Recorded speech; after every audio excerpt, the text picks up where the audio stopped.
ही साथ 2 साल के लिए यूहन्ना भी वहां पर पासबान बनकर रहे, है ना? ये बात आपको समझनी चाहिए। इसीलिए जब प्रकाशित हुआ के दूसरे अध्याय में जब लिख रहे हैं, तो यूहन्ना बहुत कुछ उस कलीसिया के बारे में जानता है।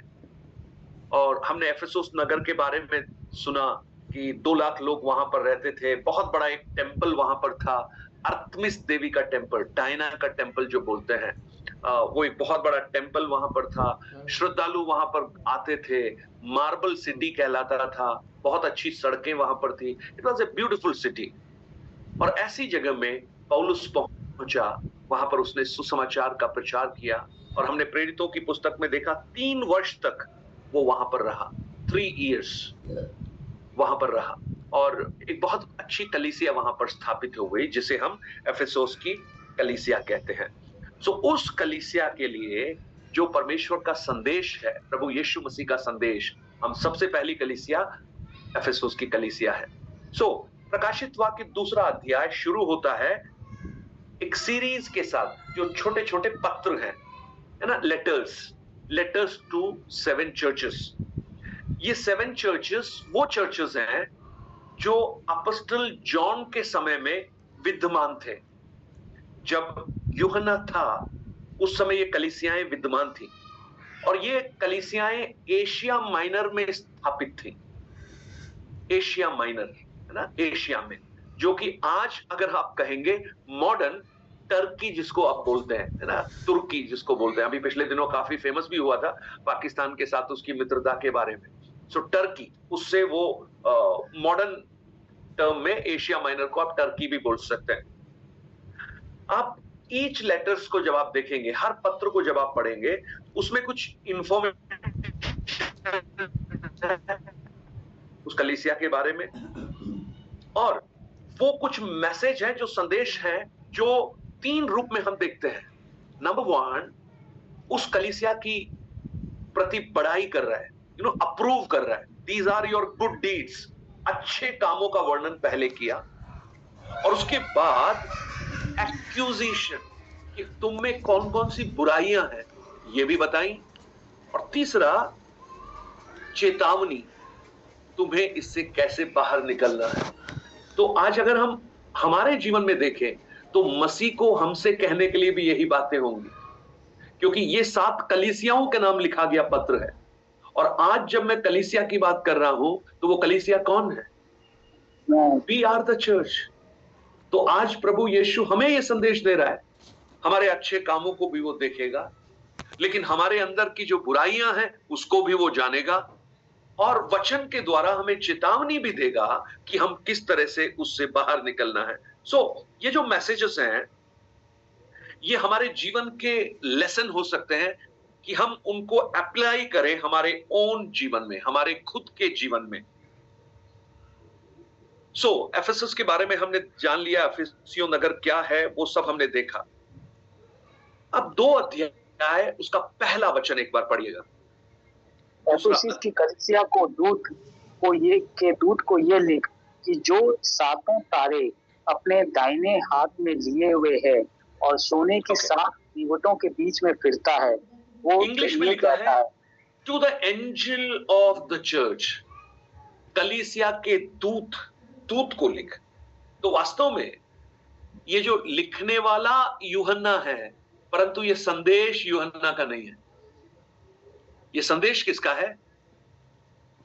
ये संदेश है जो अपने हाथ में दीवट लिए खड़ा है ना? वो लिखा है ना, और सोने की 7 दीवटों के बीच में फिरता है, ये संदेश उसका है। जो 7, हमने पहले अध्याय में उसको पढ़ लिया था, इसलिए मैं वहां पर विस्तार से नहीं जा रहा हूं। This is a message from Christ to the church. आज भी ये मैसेज एप्लीकेबल है हम लोगों के लिए, और वास्तव में जब इस भाग को हम पढ़ेंगे ना, हमारे व्यक्तिगत जीवन के लिए ये बहुत लाभदायक होगा, मैं पूरा विश्वास करता हूं। नंबर 1, जो अप्रूवल, पॉजिटिव बातें जो उसने बताई, कितना खूबसूरत है ना, कि जब संदेश दिया कलीसिया को, तो सबसे पहले जो बातें बताई वो अच्छाई थी। अच्छाई, ये एक बहुत ही खूबसूरत एक बात है जो प्रभु मानो हमें सिखाना चाहता है, और पौलुस भी इस बात को फॉलो करता है। He also always follow। अगर वो किसी को डांटता भी है तो पहले पता क्या बोलता है? मसीह में संतों, मेरे प्रिय भाइयों, है ना, मेरे सहकर्मियों, विश्वासियों, मतलब अच्छाई बोलते हुए वो फिर धीरे धीरे अपनी बात पर आता है। तो देखिएगा, इस कलीसिया के लिए कहने के लिए बहुत सारी अच्छाइयां हैं, उनको हम देखने की कोशिश करते हैं, और वो आपको मिलेगा दूसरे और तीसरे वचन में और 6 वचन में। दूसरे और तीसरे वचन में और 6 वचन में। तो इन 3 वचनों को पढ़ लीजिए। मैं तेरे काम और परिश्रम और तेरा धीरज जानता हूँ, और ये भी कि तू बुरे लोगों को तो देख नहीं सकता, और जो अपने आप को प्रेरित कहते हैं और है नहीं, उन्हें तूने परखा पर झूठा पाया। हाँ, पर हाँ, तुझ में ये बात तो है कि तू निकलियों के कामों से घृणा करता है, जिनसे मैं भी घृणा करता हूँ। ओके, सो अब आप देखिए, कई सारी अच्छी बातें हैं उस कलीसिया के लिए। एफेसुस की कलीसिया में बहुत सारी अच्छी बातें हैं। क्या क्या है? ये एक सर्विंग चर्च है, मेहनती चर्च है। मैं तेरे परिश्रम को, तेरे लेबर को जानता हूं।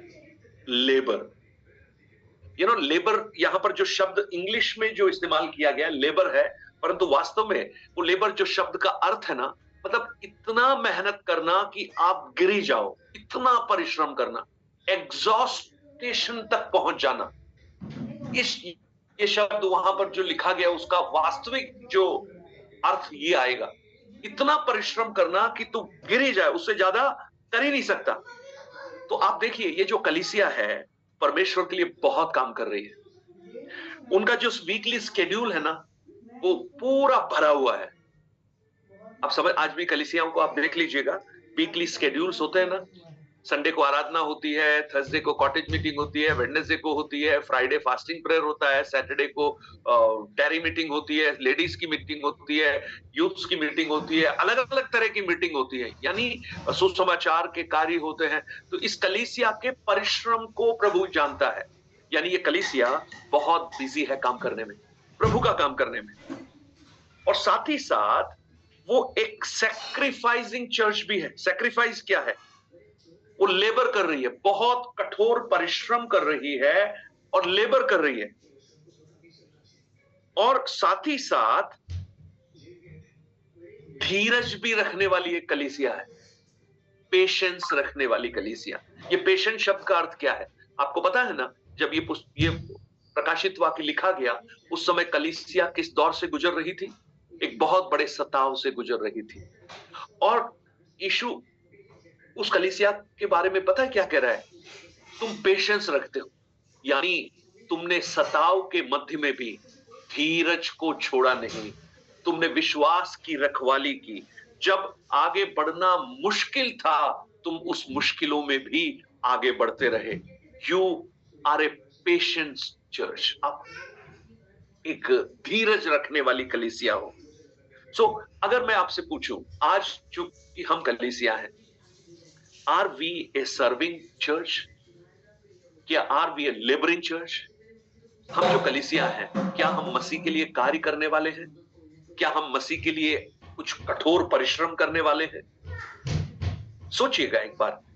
या हम बस आराम से बैठेंगे, प्रभु हमें सब कुछ करता रहे, हमारे लिए वो काम कार्यरत रहे 24 घंटे। क्योंकि हम वचन भी बोलते हैं ना, इज़राइल का रक्षक ना सोता है ना ऊँघता है, इसलिए मैं आराम से सोऊं। आज प्रभु हमसे पूछता है, what we have done for him, हमने उसके लिए क्या किया? एफेसियों की चर्च के लिए है, मसीह उनके कामों को जानता। आई नो योर वर्क, तुम्हारा लेबर, तुम्हारा परिश्रम, और साथ ही साथ तुम्हारा पेशेंस ट्रायल के समय में। आप बताइएगा, क्या प्रभु आज जब हमें देखेगा तो क्या वो ये कह सकता है कि हाँ, कठिनाई के समय में, तकलीफ के समय में, जब सताव हो रहा था, परसिक्यूशन में, या समस्याओं के बीच अपने विश्व नहीं छोड़ा, तुम उस विश्वास में धीरज धरे रहे। You are a patient church, तुम धीरज रखने के लिए हो। देखिएगा, अगर आप आगे पढ़ेंगे और भी देखिए, तुम बुरे लोगों को देख नहीं सकते, यानी वो अलग की गई कलीसिया भी है, वो मिलते नहीं है बुरे लोगों के साथ में, दे आर सेपरेटेड पीपल। कलीसिया का नाम ही एक्लेशिया है, जो चर्च है ना उसका नाम एक्लेशिया है। क्या है, what is the meaning of ecclesia? Ecclesia का मतलब है एक खास समूह अलग किया गया है किसी खास उद्देश्य के लिए। हमें परमेश्वर ने अलग किया, कहां से? संसार से अलग किया, वैसे ही कर दिया, है ना? एक दिन प्रभु को इच्छा हुई कि यार इनको अलग कर दे, वैसे ही कर दिया? नो नो नो नो, एक बड़े पर्पस के लिए अलग किया। क्या पर्पस? तुम जगत के ज्योति हो, तुम जगत के नमक हो। We are the light, we are the salt. Light के बिना जीवन संभव नहीं है, इवन नमक के बिना भी जीवन संभव नहीं है। मैं आपको बताऊं, आज चाहे वो महाराजा से लेकर सड़क का भिखारी क्यों ना हो, नमक उसके घर में मिले। प्रभु ने हमें वो बनाया, सो एक उद्देश्य के लिए अलग किया। तो आप एफेसियों की कलीसिया को देखिएगा, ये वो लोग हैं जो बुराई से दूर रहते हैं, बुरे लोगों से दूर रहते हैं, उनके साथ मिलते नहीं है, अपने आप को अलग रखते। वरना 7 वचन से लेकर 11 वचन तक, 2 जॉन वर्सेस 7 to 11। अभी आपको समझ में आएगा कि यूहन्ना एफेसुस की कलीसिया का प्रेरित भी था, पासबान भी था। तो ये जो लिखा गया है वो कहीं ना कहीं एफेसुस की कलीसिया के लिए भी लिखा गया है। देखिएगा क्या लिख रहा है वहां पर। 2 जॉन 1 to 11 भी है। 2 जॉन 7 to 11। क्योंकि बहुत से ऐसे भरमाने वाले जगत में निकल आए हैं जो ये नहीं मानते कि यीशु मसीह शरीर में होकर आया, और भरमाने वाला और मसीह का विरोधी वही है। अपने विषय में चौकस रहो कि जो परिश्रम हमने किया है उसको तुम ना बिगाड़ो, वरन उसका पूरा प्रतिफल पाओ। और जो कोई आगे बढ़ जाता है और मसीह की शिक्षा में बना नहीं रहता, उसके पास परमेश्वर नहीं। जो कोई उसकी शिक्षा में स्थिर रहता है उसके पास पिता भी है और पुत्र भी। यदि कोई तुम्हारे पास आए और यही शिक्षा ना दे, उसे ना तो घर में आने दो और ना नमस्कार करो, क्योंकि जो कोई ऐसे जन को नमस्कार करता है वो उसके बुरे बुरे कामों में साझी होता है। तो देखिए, सेपरेट करना, यानी ये जो कलीसिया है ना, जब कोई भी वहां पर आता था, कोई भी मिनिस्टर, कोई भी वचन का बांटने वाला, तो ये बड़े ध्यान से उसका आकलन करते थे कि ये सही है या गलत है। प्रियो, ये एक महत्वपूर्ण बात है। आज का युग, पता है आज का आत्मिक जगत भी कैसा हो गया है? सब बात में हालेलुया बोलते हैं, हाथ उठा के प्रेज द लॉर्ड बोलते हैं। नो नो, आप पहले जांचिए उसे, वो परमेश्वर के वचन के अनुसार सही है या नहीं है। मुझे याद है, मुझे एक बार ऐसा करना पड़ा। एक बार एक प्रचार चल रहा था और मैं उसका अनुवाद कर रहा था, और जब वो प्रचार में उस प्रचारक ने कुछ ऐसा कहा जो परमेश्वर के वचन के विरोध में था। अभी वहां पर लोग हैं, बहुत सारे लोग बैठे हुए हैं और मैं अनुवाद कर रहा हूं, और जब वो उन्होंने बोल दिया मुझे बोलना है, परंतु मैंने बोला नहीं, परंतु मैंने उसी समय रोककर उस पासवान को माइक पे बोला। मैंने कहा आप ये जो बोल रहे हैं ये गलत है, मैं इसका अनुवाद नहीं करूंगा क्योंकि ये बाइबल के विरुद्ध है। और बड़ा इशू बन गया, लेकिन उसको बाद में ठीक किया। तो ये बहुत महत्वपूर्ण है प्रियो कि आज हर संदेश को, आज आप YouTube पे जाइएगा, आपको बहुत सारी चीजें मिलेंगी। हर चीज मत देखिएगा, क्योंकि आप जो देखेंगे वो आपके विश्वास को निर्धारित करेगा। कई बार आप लोगों से इन्फ्लुएंस हो जाते हैं, अरे उनके तो फॉलोवर इतने हैं, हम सुने। नो, आप अच्छे से समझिए, और वो तभी होगा जब आप परमेश्वर के वचन को अच्छी तरह जानेंगे। जब वचन को अच्छी तरह जानेंगे तो आप कभी भी इस बुरी बातों में आप स्टैंड नहीं करेंगे, आप उनसे अलग हो जाएंगे। ओके, सो अगर आप एफेसियों की पुस्तक, एफेसियों की कलीसिया के बारे में जब आप पढ़ेंगे, प्रेरितों की पुस्तक ने उन्हें चेतावनी दी थी। प्रेरितों की पुस्तक में एफेसियों की कलीसिया को पौलुस ने चेतावनी दी थी ऐसे लोगों के बारे में। लिख लीजिएगा, प्रेरितों की पुस्तक उसका 20 अध्याय 28 वचन से लेकर 32 तक वचन। मैंने आपको बताया था 18, 19 और 20 अध्याय जो प्रेरितों की पुस्तक है वो एफेसोस की कलीसिया, यानी 19 और 20 तो पूरा, 18 अध्याय के 19 वचन से लेकर एफेसोस की कलीसिया के बारे में लिखा गया है। और ये वो समय है जब संत पौलुस 3 साल वहां सेवा करने के बाद अब यरूशलेम में वापस जा रहा है। तो जाने से पहले अपने अंतिम विदाई संदेश में वो कुछ बातें उस कलीसिया के अगुवों को बोल रहा है। देखिए क्या है 28 से लेकर 32 तक वचन। इसलिए अपनी और पूरे झुंड की चौकसी करो, जिससे पवित्र आत्मा ने तुम्हें अध्यक्ष ठहराया है कि तुम परमेश्वर की कलीसिया की रखवाली करो, जिससे उसने अपने लहू से मोल लिया है। मैं जानता हूँ कि मेरे जाने के बाद फाड़ने वाले भेड़िए तुम में आएंगे, जो झुंड को ना छोड़ेंगे। तुम्हारे ही बीच में भी ऐसे ऐसे मनुष्य उठेंगे जो चेलों को अपने पीछे खींच लेने की टेढ़ी मेढ़ी बातें कहेंगे। इसलिए जागते रहो और स्मरण करो कि मैंने 3 वर्ष तक रात दिन आंसू बहा बहा कर हर एक को चेतावनी देना ना छोड़ा।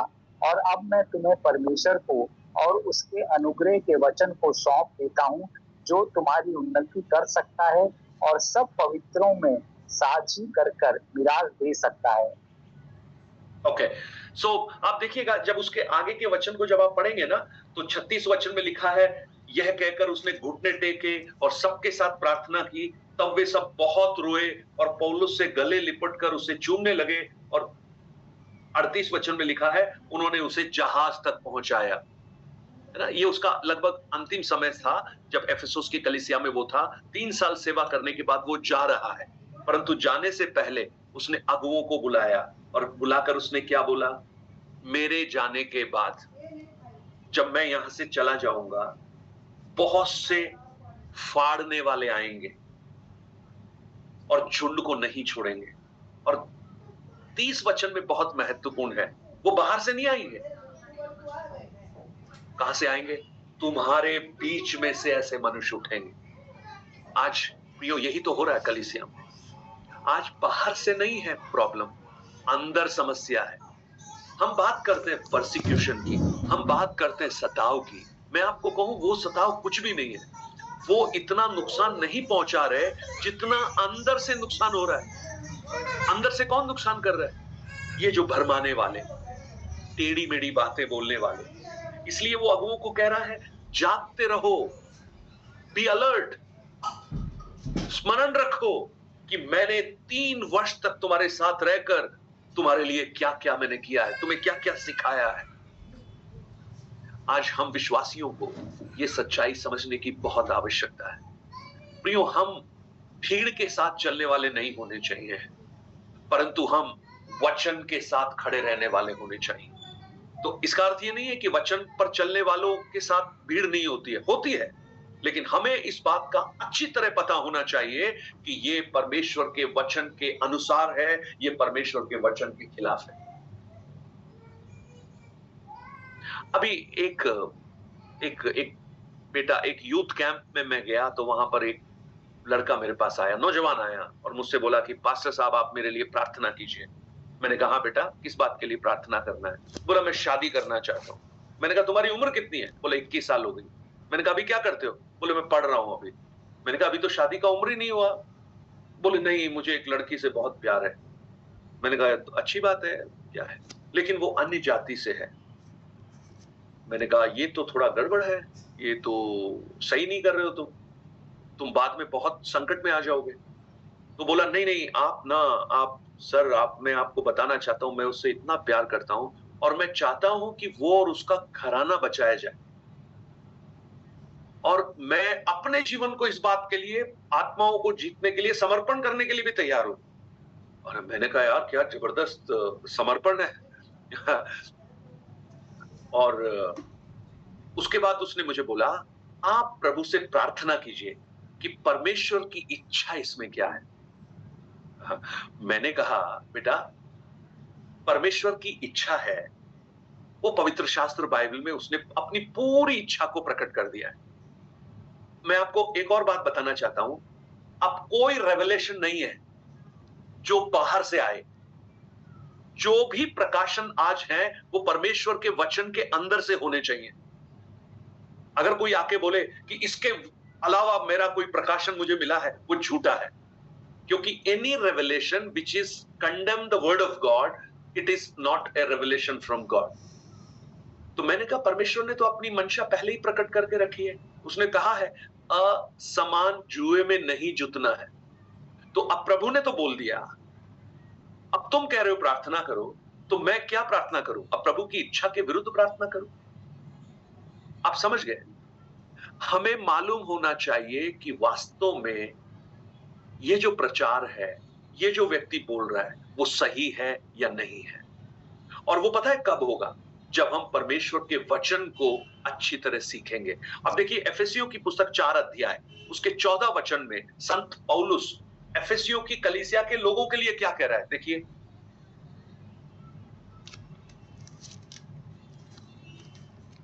एफेसियों 4 उसका 14, 4:40। आज अमित पढ़ रहे हैं ना?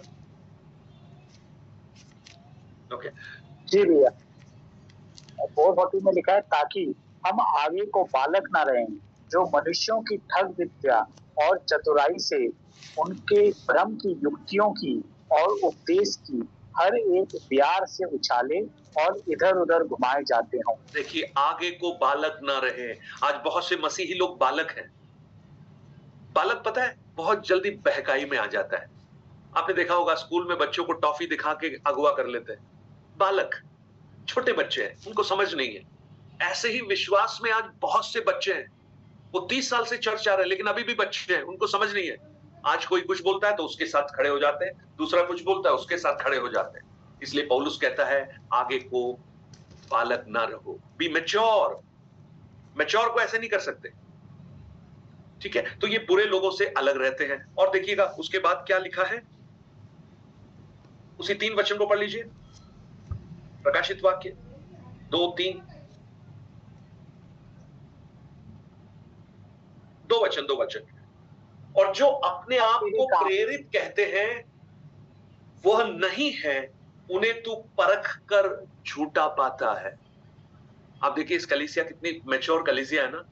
कोई अगर आए कि मैं प्रेरित हूं, मैं फलानी जगह से आया हूं, मैं वो हूं, लेकिन तेरे अंदर वो स्पिरिट है कि तू उसको परख लेता है कि ये वास्तव में है या नहीं है। मैं को एक विश्वासी को इस वरदान के लिए प्रार्थना करने की आवश्यकता है, आत्माओं को परखने का वरदान। मैं कुछ ऐसे प्रभु के दासों को जानता हूं जिनको प्रभु ने ये आत्मा का दान बहुत सामर्थ्य के साथ दिया है। वो एक व्यक्ति को एक बार देखते हैं और देखते ही उनकी स्पिरिट को समझ में आ जाता है कि ये व्यक्ति कौन है। तो इस कलीसिया के बारे में कितनी अच्छी अच्छी बातें प्रभु ने कही।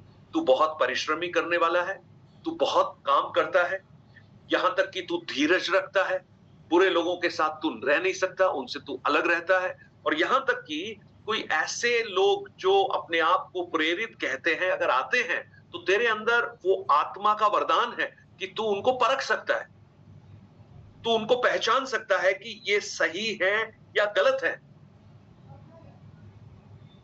अब आप देखिए, अच्छा 6 वचन को भी पढ़िएगा। एक और खास बात है जो यीशु उसको बता रहा है। 6 वचन में क्या लिखा है? पर हाँ, तुझ में ये बात तो है कि तू निकुलियों के कामों से घृणा करता है, जिनसे मैं भी घृणा करता हूँ। तो निकुलियों के काम से घृणा करता है जिनसे मैं भी घृणा करता हूं। मैं निकुलियों क्या है उसके बारे में नहीं बता रहा हूं, वो एक अलग सब्जेक्ट है। लेकिन वो काम जो मुझे बुरे लगते हैं उनसे तुझे भी बुरा लगता है। यानी फॉल्स डीड, जो गलत काम करने वाले हैं उनसे तू दूर रहता है। आप बताओ ये कलीसिया कैसी है? इज अ गुड चर्च, परिश्रम करने वाली है। उनके वीकली शेड्यूल देखोगे तो पूरा भरा हुआ है। अब कोई फिट करने के लिए जगह नहीं है। हमेशा परिश्रम कर रहे हैं, पेशेंस रखते हैं, कष्ट क्लेश तकलीफ कुछ में भी हो वो आगे बढ़ने के लिए तैयार है। हमारी तो प्रॉब्लम क्या है? पंखा नहीं है, एसी काम नहीं कर रहा है, कुर्सी अच्छी नहीं है, बैठने की जगह नहीं है, ये हमारी प्रॉब्लम्स है। लेकिन आप देखिए उनको, देखिए वो हर तरीके से आगे बढ़ने के लिए तैयार है। बुरे लोगों का साथ नहीं देते, आत्माओं की परख उनके अंदर है। परंतु इन सब के बावजूद भी, इतनी अच्छी बातें होने के बावजूद, अभी आप ध्यान से सुनिएगा, प्रभु ना उनके अंदर की बातों को भी देखता है। अब हम जब एक कलीसिया को देखते हैं, या हम कलीसिया मतलब हम जब एक व्यक्ति को देखते हैं, हम कैसे देखते हैं उसको? बाहर से तो देखेंगे हम, आदि तरीके से, है ना? वो चर्च आते हैं, बाइबल रखते हैं, ये सब कुछ अच्छा अच्छा काम कर रहे हैं, ये सब देखो वहां पर हमेशा आगे दिखाई देते हैं। लेकिन प्रभु जो है ना, वो कुछ और भी देखता है। वो जो दीवटों के मध्य में जो घूमने वाला है ना, वो हृदयों को भी देखने वाला है। और जब उसने हृदय को देखा एफेसस की कलीसिया का, तो उसने कुछ और देखा। आप पहला शामुएल उसके 16 अध्याय उसके 7 वचन को जब आप पढ़ेंगे ना, वहां पर लिखा है, परमेश्वर शामुएल को कहता है, तू इनके बाहरी रूप को देखता है, लेकिन मेरी दृष्टि उनके हृदय पर लगी हुई है। जब शामुएल ने देखा दाऊद का सबसे बड़ा भाई, लंबा चौड़ा बड़ा आदमी, उसको राजा बना देते हैं, ये सोचा, तब परमेश्वर कहता है, तूने इसका बाहरी रूप देखा है, लेकिन मेरा देखना मनुष्यों के जैसा नहीं है, मैं हृदय को देखता हूं।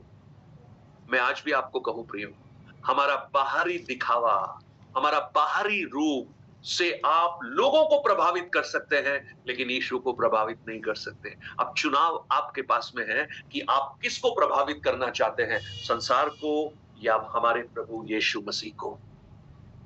जब यीशु ने देखा, यीशु ने जब हृदय को देखा, तो पता है नंबर 1 अक्यूजिशन क्या आया? 4 वचन को पढ़िएगा, वहां पर क्या लिखा है? पर मुझे तेरे विरुद्ध ये कहना है कि तूने अपना पहला सा प्रेम छोड़ दिया है। अब आप थोड़ा सा सोचिएगा, है ना? एक कलीसिया जो बहुत व्यस्त है, एक कलीसिया जो बुराई से दूर है, एक कलीसिया जो आत्माओं को परख लेती है, और एक कलीसिया जो कठिनाइयों के बीच में धीरज रखती है। हर प्रकार से एक योग्य कलीसिया नजर आती है, परंतु यीशु क्या कह रहा है? मुझे तेरे विरुद्ध कहना है, तूने पहला सा प्रेम छोड़ दिया है। ओहो। अब एक चीज और देखिएगा जो मुझे समझ में आ रही है, यानी बिना प्रेम के भी बहुत से काम किए जा सकते हैं। बिना प्रेम के बिजी भी रहा जा सकता है, लगेगा प्रभु के लिए काम कर रहे हैं, प्रभु के लिए सताओं को सह रहे हैं, प्रभु के लिए आत्माओं को परख भी इनके अंदर है, लेकिन इन सबका जो मोटिव है ना, इनका जो मोटिवेशन है, वो कहीं भी प्रेम के साथ नहीं है। आपको समझ में आ रहा है? तीसरे वचन में हमने क्या पढ़ा था? तू धीरज धरता है और मेरे नाम के लिए कष्ट उठाते उठाते थका नहीं है। यानी इतना परिश्रम कर रहे हैं प्रभु के लिए, सुबह से रात तक दौड़ रहे हैं, भाग रहे हैं, उनको सुसमाचार सुना रहे हैं, इनको सुसमाचार सुना रहे हैं, वहां पर कन्वेंशन में जा रहे हैं, यहां पर बाइबल स्टडी अटेंड कर रहे हैं, लेकिन इन सबका मोटिवेशन क्या है? प्रेम है या नहीं है? ये आप सोचिए। यानी एक चीज मुझे समझ में आती है, आज हम ये सब चीजें बिना प्रेम के भी कर सकते हैं। अब मैं आपको प्रेम और बिना प्रेम का एक उदाहरण मैं आपको देता हूं। आप सड़क पर जा रहे थे, ध्यान से सुनिएगा, सड़क या कलीसिया में कहीं भी, या आप कलीसिया के अंदर थे। कलीसिया में उस दिन एक बहन पहली बार आई, और वो बहुत ऐसी थी, शैबी सी थी, कपड़े भी अच्छे नहीं थे, और बहुत गरीबी की हालत में थी। पास्टर साहब ने उनके बारे में बताया कि इनके पास घर भी नहीं है, ये बहुत गरीबी में है और अभी बहुत परेशानी में चल रहे हैं। जब ये आपने सुना तो आपका हृदय टूट गया, आपके हृदय के अंदर तरस आया, कंपैशन आया, और आपके मन में यह आया कि मैं इसके लिए कुछ करूं। आपने उसी समय अपना पर्स खोला या अपना गूगल पे खोला या कुछ भी किया, उसको कुछ देने का आपने मन बनाया। यह है मोटिव, प्रेम के साथ किया गया मोटिव, प्रेम के साथ किया गया कार्य। तब उसी कलीसिया में एक और भाई है, एक और बहन है। उसने जब देखा, उसने देखा यार ये केहर सिंह जी कुछ दे रहे हैं उनको। अब इमानुएल जी ने सोचा अच्छा ये दे रहे हैं तो मुझे भी तो लोगों को पता लगना चाहिए, मैं भी दूं, नहीं तो लोग सोचेंगे मैं दे नहीं रहा हूं, मैं तो पुलिस में हूं। तो अब केहर सिंह जी से पूछा आपने कितना दिया, उन्होंने बताया इतना दिया। तो अगला हाथ खड़ा किया, पास्टर साहब मैं भी देना चाहता हूं लेकिन उनसे थोड़ा ज्यादा देना चाहता हूं। मैं आपको कहूं दिया, दोनों ने दिया, लेकिन मोटिव क्या था, उसका जो फोर्स क्या था पीछे आने वाला, वो बहुत महत्वपूर्ण है। और मैं आपको कहूं प्रभु को इस बात से फर्क नहीं पड़ता आपने क्या दिया, लेकिन प्रभु को इस बात से फर्क पड़ता है कैसे दिया। और इसीलिए आपको वो दृष्टांत याद होगा जब यीशु मसीह उस दान के पात्र के सामने बैठ गए, है ना, सब लोग डाल रहे हो, इतना डाला 25,000 50,000, एक बुजुर्ग महिला विधवा 2 दमड़ी डाला उसने। जब 2 दमड़ी डाला ना तो लोगों के सिक्के डल रहे थे, तो बड़ी बड़ी आवाजें आ रही थी, लोग आवाजों को सुन रहे थे, वो भारी लिफाफा बट से गिरा। लेकिन जब 2 दमड़ी गिरी ना, यीशु ने बोला ये जो गिरा है ना, इसकी आवाज सिर्फ यहां नहीं स्वर्ग में भी गूंजी है, क्योंकि इसने सबसे अधिक दिया है। What is our motive? तो आज जब इस कलीसिया के बारे में हम देखते हैं, बहुत परिश्रम करने वाली, बहुत सताव को सहने वाली, अपने कामों में व्यस्त रहने वाली, जो मसीह के लिए की गई है, लेकिन इन सब के बावजूद भी यीशु कह रहा है लेकिन तूने ये सब प्रेम के साथ नहीं किया, यानी बिना प्रेम के किया। और बिना प्रेम के अगर किया है तो प्रभु कहेगा मैं ये काम तेरे विरुद्ध बोलता हूं, क्योंकि मुझे उस काम से बढ़कर प्रेम महत्वपूर्ण है। समझ में आ रहा है ना भाई? पहला कुरिन्थी 13 अध्याय में हम यही तो पढ़ते हैं प्रेम के बारे में। क्या है प्रेम? प्रेम के बारे में आप पूरा अध्याय पढ़ लेना। वो लिखता है अगर मैं स्वर्गदूतों की बोली बोलूं, अपना सब कुछ दान कर दूं, और अगर प्रेम ना रखूं, कोई फायदा है क्या उसका? मैं ठनठनाती हुई जांज और झनझनाती हुई पीतल, नो यूज। विश्वास, प्रेम और आशा, लेकिन इन सब में बड़ा प्रेम। तो आज अपने आप से पूछिए प्रियो, ये तो कलीसिया के नाम संदेश है, एफेसुस की कलीसिया के नाम, लेकिन आज आप और मैं कलीसिया हैं। प्रभु हमसे पूछना चाहता है आप जो प्रभु के लिए कर रहे हैं, क्या वो प्रेम से कर रहे हैं? आप संडे आराधना में जाते हैं, क्या आपके अंदर वो प्रेम है? दाऊद कहता है जब किसी ने मुझसे कहा आओ परमेश्वर के भवन को चले, तो मेरा मन क्या हो गया? आनंदित हो गया। वाओ, मैं खुश हो गया कि मुझे जाना है उस प्रभु के घर में, उससे मिलने के लिए, क्योंकि प्रेम अंदर भरा हुआ है। तो एफेसुस की कलीसिया इन परिश्रमों को, इन कामों को कर रही है बिना प्रेम के, लेकिन जब लोग देखते हैं तो बड़ा अच्छा लगता है उनको। यार देखो वहां की कलीसिया देखो, अरे भैया वहां पे ये भी है, ये भी है, ये भी होता है, बच्चों का भी होता है। लेकिन मैं को कहूं ये सब हम देखेंगे, लेकिन जब प्रभु देखेगा तो वो देखेगा इन सब के पीछे का मोटिवेशन क्या था, वो प्रेम था या नहीं था। एफेसुस की कलीसिया के लिए यीशु कहता है तूने अपना प्रेम खो दिया है। एक और वचन आप पढ़िएगा, एक और कलीसिया के बारे में है, थिस्सलुनीकियों की कलीसिया के बारे में। वो 7 कलीसियाओं में नहीं आती है, लेकिन उस कलीसिया के बारे में एक वचन आप पढ़ लीजिए, पहला थिस्सलुनियों, उसका पहला अध्याय, उसका 3 वचन। और अपने परमेश्वर और पिता के सामने तुम्हारे विश्वास के काम और प्रेम का परिश्रम और हमारे प्रभु यीशु मसीह में आशा की दृढ़ता को लगातार स्मरण करते हैं। इन वचनों को ध्यान से पढ़ना है ना। परमेश्वर पिता के सामने एक तुम्हारे विश्वास के काम, दूसरा प्रेम का परिश्रम, लेबर ऑफ लव। लेकिन जब एफेसुस की कलीसिया के बारे में कहा, यह कहा तुम बहुत लेबोरियस हो, तुमने बहुत काम किया है, तुम बहुत परिश्रम करते हो, मेरे लिए भार उठाते उठाते थकते नहीं हो। लेकिन वो काम कैसा है? बिना प्रेम का। यानी थिस्सलुनीकियों की कलीसिया का जब प्रभु ने देखा, प्रेम का परिश्रम देखा, लेकिन जब एफेसुस की कलीसिया को देखा, प्रेम रहित परिश्रम देखा। व्हाट वी आर, हम कौन सा कार्य कर रहे हैं, हमारा मोटिवेशन क्या है, हम प्रभु के लिए जो कर रहे हैं वो किस आशा से कर रहे हैं, what is the force behind. वहां पर क्या लिखा है? तुमने अपना पहला वाला प्रेम छोड़ दिया है। तो अब एक प्रश्न आप मुझसे पूछिए, व्हाट इज पहला वाला प्रेम? ये फर्स्ट लव है क्या? ये हमें सोचना चाहिए ना। यीशु ने क्या कहा? मुझे तेरे विरुद्ध एक बात कहनी है कि तूने अपना पहला सा प्रेम छोड़ दिया है। चौथे वचन, पहला सा प्रेम छोड़ दिया है।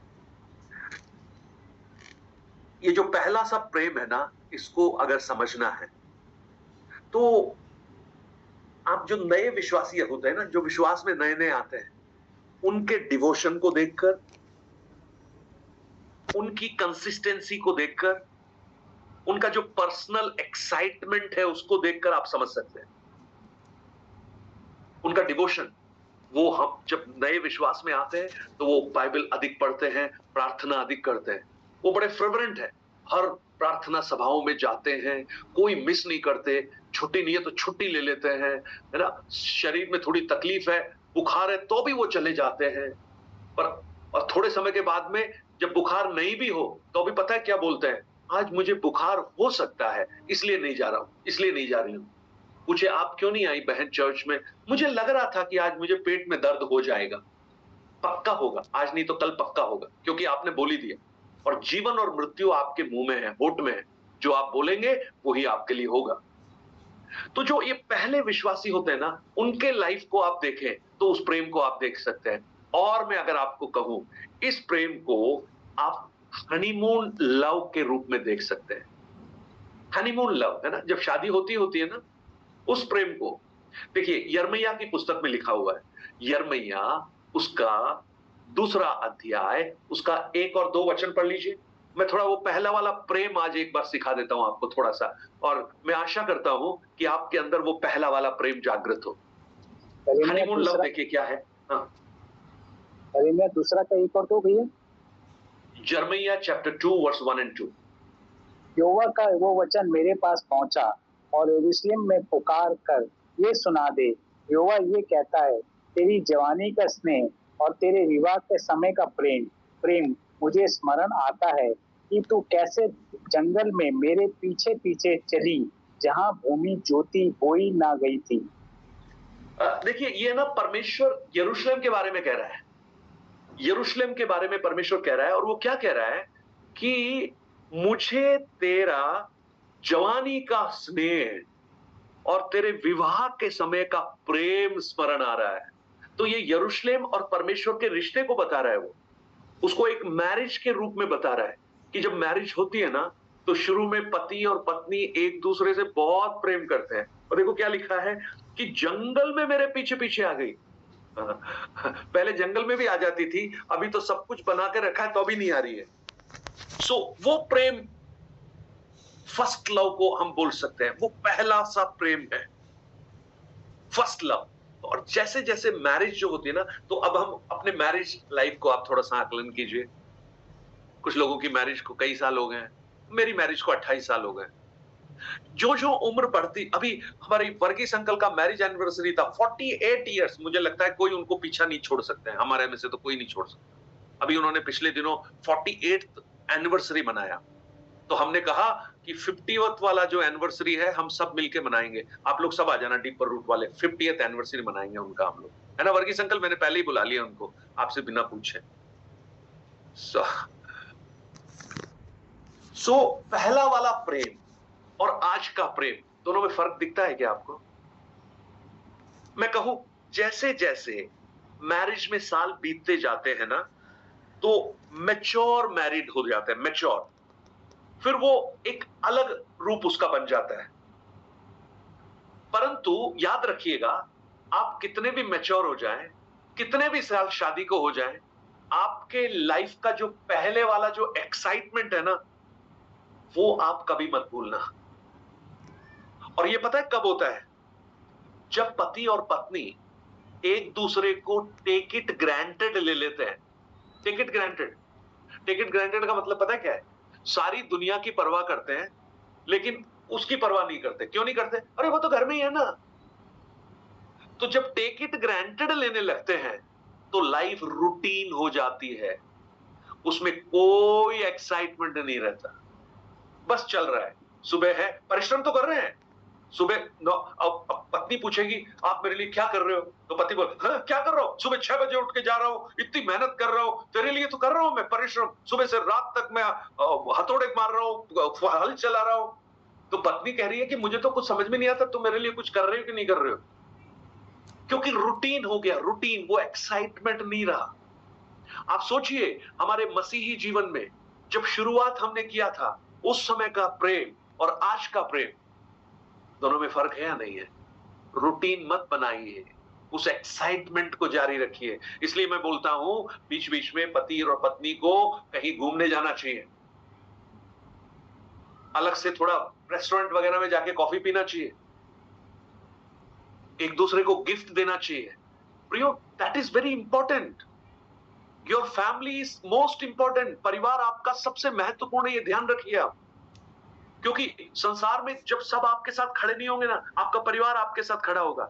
और जितना आप उसे एक्साइटिंग बनाएंगे ना, आप देखना वो जो लाइफ है ना, मैरिड लाइफ, वो बहुत ही खूबसूरत मैरिड लाइफ होगी। अगर आपके पति थोड़ा शाम को लेट आते हैं, शाम को मान लीजिए थोड़ा लेट आते हैं, अंधेरा हो जाता है, तो एक दिन ऐसा कीजिए जब वो आए तो सारी लाइटें बंद कर दो, हल्की सी लाइट जलाओ, छोटी सी, है ना। तो वो अंदर आते गुस्से, वो तो गुस्से से ही आते हैं ना हमेशा, है ना, गुस्से से ही आते होगे ना, सारी बहनें बोलेंगी तो अंदर आते ये क्या है ये, तो आप बोलना आज मैंने सोचा आपके साथ कैंडल लाइट डिनर करें। तो बाहर तो नहीं जा रहे, घर में ही करें। मैं कहूं उनका जो गुस्से का जो चेहरा है ना, वो सारा बदल जाएगा। थोड़ा सा वो फील क्रिएट कीजिए ना। मैं उस लव को, मैं जो मसीह ने बोला ना, तूने पहला सा प्रेम खो दिया। और जैसे यिर्मयाह में लिखा, तेरी जवानी का स्नेह, तेरे मैरिज के समय का स्नेह मुझे याद आता है। ये कौन सा स्नेह था? जब तूने मेरे पीछे चलना शुरू किया था, तब तू जंगल में भी मेरे साथ थी। लेकिन अभी क्या हो गया? अभी रूटीन बन गया। चर्च जा रहे हैं, रूटीन है, कॉटेज मीटिंग में जा रहे हैं, रूटीन है। लेकिन क्या एक्साइटमेंट है? क्या मुझे उस प्रभु के साथ समय बिताना है। Oh what a joy. यिर्मयाह कहता है, तेरा वचन मेरे लिए मानो शहद था, मधु के समान था, मैंने उसे खा लिया। वो जो प्रेम, उसके बारे में प्रभु कहता है कि तूने अपना पहला सा प्रेम खो दिया। इसका अर्थ है पति और पत्नी से पूछो तुम क्या करते हो मेरे लिए? क्या नहीं करती हूँ, सुबह से चाय बना के देती हूँ, उसके बाद खाना देती हूँ। पति कहता है कि मुझे तो कुछ समझ में नहीं आ रहा, तू सच में मुझसे प्रेम करती है कि नहीं करती? इसलिए ना कभी कभी पत्नी को, पति को, एक दूसरे को आई लव यू बोलने में कोई बुराई नहीं है। अपनी को बोलना, किसी और को जाके मत बोलना, वही प्रॉब्लम है। अपनी को कभी नहीं बोलेंगे, सबको जाके बोलने के लिए तैयार है। मैं मैं कुछ समझाने की कोशिश कर रहा हूं। योर फर्स्ट लव, मैं आपसे पूछना चाहता हूं, क्या प्रभु से आपको उतना ही प्रेम आज है जो जब पहले था? क्या आपको उतना ही आनंद आज भी आता है हर संगति में जाने में जितना पहले आता था? या आज आप कर तो रहे हैं ये सब कुछ, सारे काम कर रहे हैं, लेकिन प्रेम की अनुपस्थिति अगर है ना, तो प्रभु बोलेगा बेटा तूने सब कुछ किया लेकिन मुझे उसमें प्रेम नजर नहीं आया। और प्रेम अगर नहीं है तो उसका कोई फायदा नहीं है। इसलिए घरों के अंदर झगड़े होते हैं। आप थोड़ा सा प्रेम प्रकट कर दीजिए ना, थोड़ा सा प्रेम प्रकट कर दीजिए, देखिएगा लाइफ बदलना शुरू हो जाएगी, परिवार बदलने शुरू हो जाएंगे। ये जो एफिसस की जो कलीसिया है, ये इतनी बिजी हो गई, इतनी व्यस्त हो गई हर चीजों में, परंतु इस सारे बिजीनेस के चक्कर में पता है क्या निकल के कहां से चला गया? क्या निकल के चला गया? प्रेम निकल गया, लव गायब हो गया। लव की जगह क्या आ गया? लेबर, एफर्ट, परिश्रम, मेहनत, ये सारी चीजें आ गई। लेकिन क्या गायब हो गया? प्रेम गायब हो गया। इसलिए ये याद रखिएगा, अपने किसी भी काम में आप कितना भी कुछ करें, लेकिन प्रेम को सब्स्टिट्यूट मत कीजिए। Love should remain. और जब वो रहेगा ना, तो मैं आपको कहूं, आपका पारिवारिक जीवन, आपका मसीह के साथ का प्रेम वो बहुत ही आशीषित होगा। देखिए, आप जब उस भाग को पढ़ेंगे, एक एक बात जो प्रभु ने वहां पर लिखी, उसका चौथा वचन एक बार पढ़ लो। चौथे वचन में क्या लिखा है? पर मुझे तेरे विरुद्ध ये कहना है कि तूने अपना पहला सा प्रेम छोड़ दिया है। अब पांचवा वचन, और सोच चेत कर कि तू कहां से गिरा है। बस बस, तू सोच तू कहां से गिरा है। अरे भैया, ये कलीसिया कहां गिर गई भाई?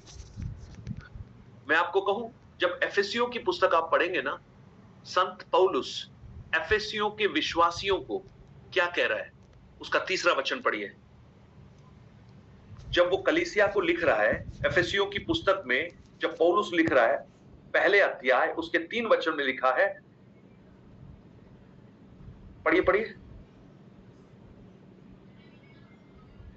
और हमारे यीशु मसीह का परमेश्वर और पिता का धन्यवाद हो कि उसने हमें कहां बैठाया? स्वर्गीय स्थानों में बैठाया। यानी एफेसों की कलीसिया को जब पौलुस ने लिखा, वो कहता है तुम्हारी पोजीशन पता है कहां है? स्वर्गीय स्थानों में है।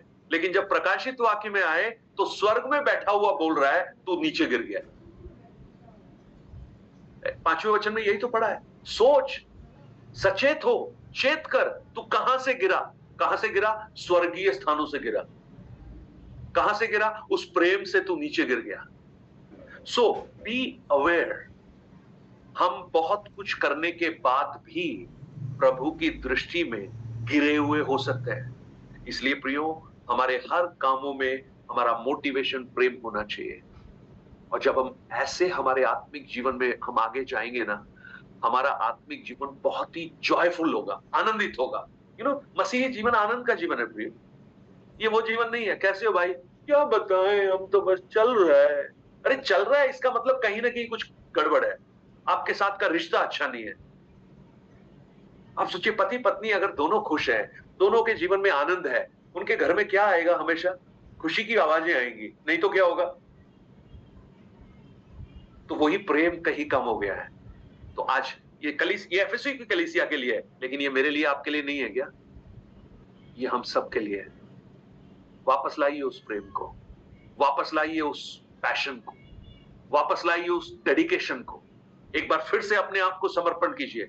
लॉर्ड, मुझे वही प्रेम आपके साथ वापस दे, वही कमिटमेंट, वही डेडिकेशन, वही लव, हर प्रकार से मुझे वही पहले वाला बना दे। मैं कहूं, आपके आत्मिक जीवन में आप ऐसे आनंद को पाएंगे कि आप उस आनंद के मारे भरपूरी में आप चलना प्रारंभ करेंगे। सो लेट्स प्रे, प्रार्थना करते हैं। मेरी आशा है कुछ तो समझ में आया होगा। पहला सा प्रेम, अगर आपके पति और पत्नी आपके साथ अभी नहीं है, तो जाके ये जो बातें आज आपने जो थोड़ी सी सीखी हैं, वो थोड़ा सा अप्लाई कर देना उनके साथ जाके, और फिर मुझे बताना कि क्या हुआ। अभी जैसे वर्गीस अंकल आंटी तो साथ बैठते हैं, इसलिए वो तो 48 सालों से अप्लाई कर रहे हैं, क्योंकि साथी हैं। केहर सिंह जी भी देखो साथ बैठे।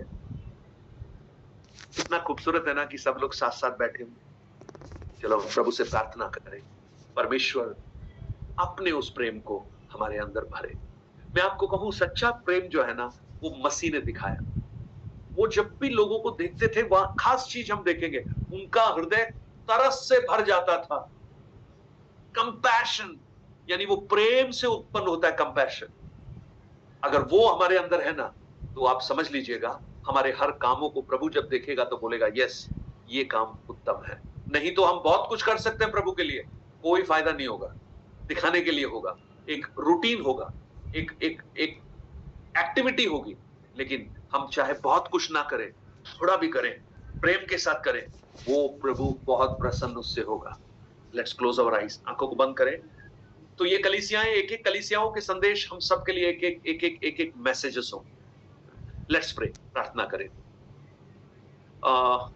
पिछले दिनों कशिश के हस्बैंड रवि का एग्जाम था, यूपीएससी का। कैसा था exam Kashish? I hope exam was